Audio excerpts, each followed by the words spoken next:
Hello and welcome to this video lecture on Chapter 7, Project Team Planning. So let's get started. So the agenda for today is two things. One is who will work on the project, and the other is how will the project be organized. Just as a reminder of the project life cycle, we continue to proceed through the planning phase. So one of the things that is part of planning is as we develop the schedule and the budget and the scope and so on, we think about stakeholders. A natural next step or a step in planning is to figure out who is going to be working on the project and what are they going to do. Those are really two key things. And again, here are those two questions: who will work on the project? And we do that through creating the project human resources requirements document. And then how will the project be organized? What are they going to do? And there are three things that we're going to look at. One is the project roles and responsibilities document. Another is responsibility assignment matrix. And finally, there's the project organization chart. So let's start to work on those. So who will work on the project? As the project plans are created, project team members need to be brought into the project in order to complete the required activities. During the initiating and planning phase, the project team is fairly small normally. Project manager, a few planners that have, for example, the business analyst in this project, the case study project, and there may be more. But as we start to approach the executing phase, we need to bring in more project team members, and that's what this is about. Now, where does the project manager acquire the team members from? Where do we get them?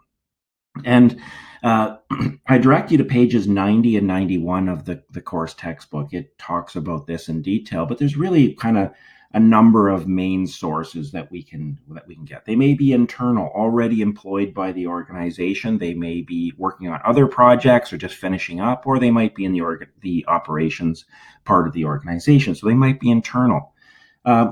They might be people that we need to hire into our organization, so new hires to become new employees of the organization, or they may be contract workers, contract employees, temp workers, and so on. That's another source of human resources. Now, there's advantages and disadvantages of each. Again, chapter 90 and 91 describe that. Just briefly, I'll describe it.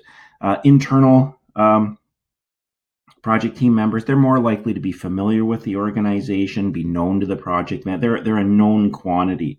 And any experience that they get achieved during the project will be retained and will remain within the organization and be used potentially for future projects. However, with some of the disadvantages, there's a limited source of them. They may be allocated to other projects, and they might not be the best. They perhaps may not have the skill we need. The advantage of new hires, bringing people in, is it gives us access to skill sets that we may not have, and there's theoretically an unlimited number of them. The downside is it takes normally a fair amount of time to hire someone. It can take weeks and even months to hire someone. They're also potentially, unless they've worked in the organization before, unfamiliar with the organization. Contract workers, again, there's lots and lots of them. We can give access to new skills. However, they may be probably unfamiliar with the organization. And once the project is done, they normally leave, which then the experience disappears. So again, pay attention or read page 90 to 91 of the textbook. At this point, now pause the video, read the creating the project HR requirements, which is on pages 91 to 92 of your textbook, and then come on back here when you're done. Okay, so let's review the case study update. Using the project schedule, Sophie was able to determine the types of human resources required and the timing. So this is a really good instance where one of the things that was created during schedule planning is now used during project team planning. The project schedule is instrumental, and that's why it's important to have a good detailed project schedule.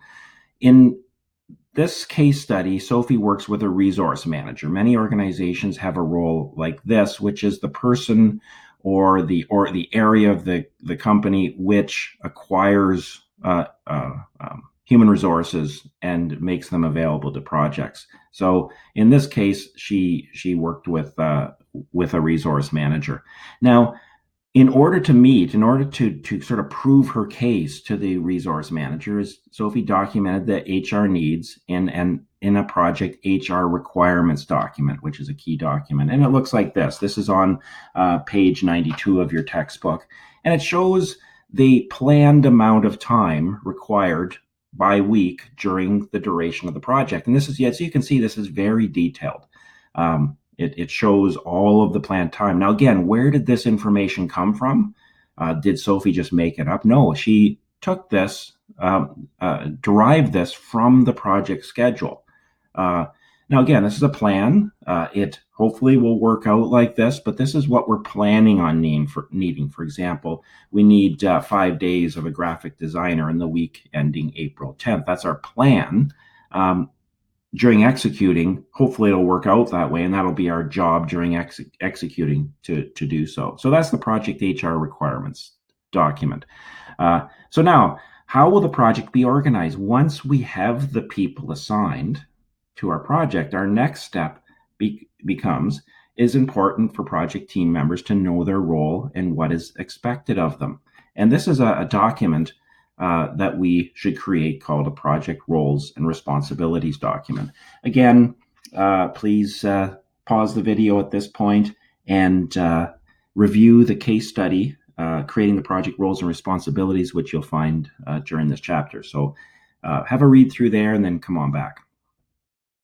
Okay, this is the project roles and responsibilities document that was created by Sophie for the DecoCam project. And you can see that each of the major the individuals who are significant on the project are listed. The project sponsor is listed, the project manager, the business analyst, and so on. There's a next page which I'll show in a moment. And it shows their responsibilities just so that everyone is clear, so that the person is clear who is that's under, as well as other people know what they're doing. And this is just all about clarity of knowing what our responsibilities are.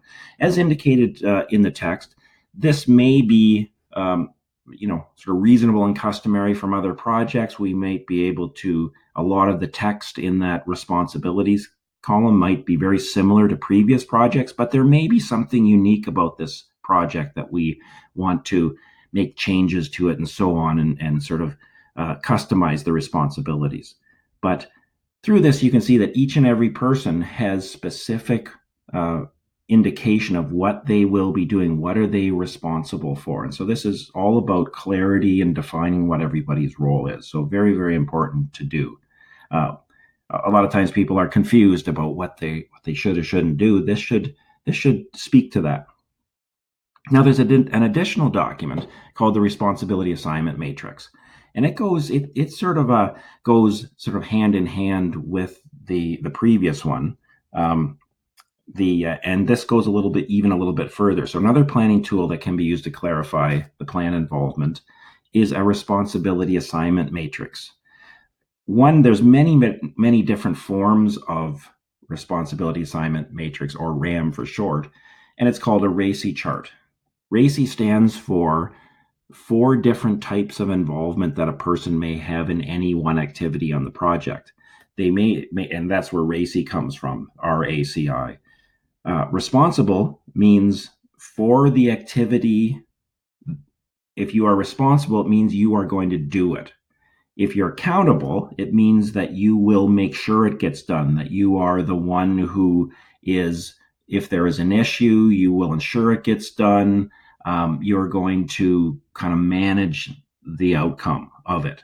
And that can be, responsibility and accountability can be one person, or it can be 2 different people. You can have one person who's the doer and one person who's responsible and one person who's accountable. Say their manager would be accountable to make sure it gets done. So you can see that responsibility and accountability can be either in one person or split across 2. Another type of involvement that you can have in an activity is that you're not responsible or accountable, but you will be consulted. You will have input into the completion. And then finally, the fourth type is that your involvement is that you will find out what happened, is that you'll be informed of the results of the activity. So that's the coding system that's used. Again, please turn to your textbook and read the Creating the Responsibility Assignment Matrix case study. So read that and then come on back. Okay, so this is the result of the work that was done in the DecoCam project.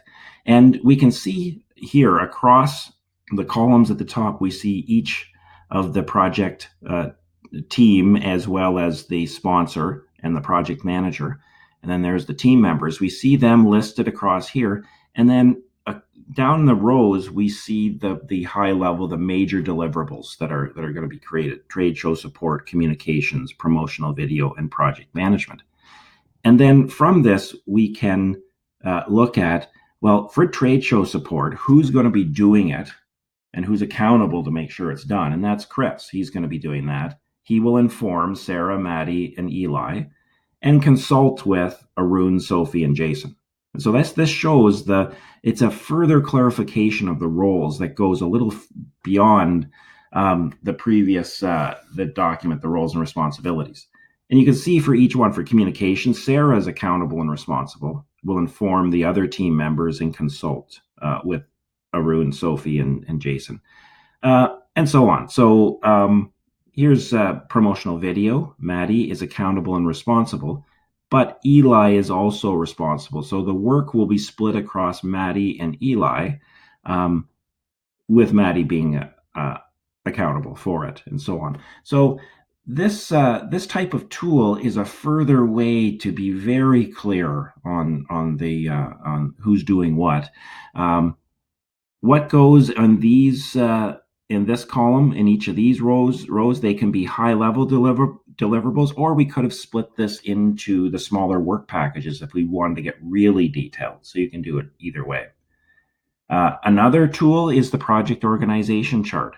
So organizations often use organization charts to demonstrate the structure of the company and reporting relationships. It's a very common thing that is done for organizations. The same is done for projects, particularly large and complex ones. Here's an example of an organization chart for the product launch project, and we can see that the project sponsor, Arun, is at the top of the project, and that for project management function, which will include Sophie, and Jason is included in that, even though he's doing some business analysis, is that our project management team really kind of reports to or is accountable to Arun. And then we have three different teams that are part of our project. Chris is sort of responsible for the trade show support team. Sarah is responsible for the communications team, and Maddie is responsible for the promotional video team, with Eli working with her on that. Now, these are teams of 1, and 2, but you can imagine if this was a bigger project where there was teams of 4 or 5 or 10, this would then show each of those teams and how they're organized, and who they sort of who they kind of report to for the project. So in this case, the trade show, communications, and promotional video all sort of report up to Sophie and Jason, who then report up to Arun, and it shows the organization of the project. Here's the references. That's it for this video, and thanks for watching.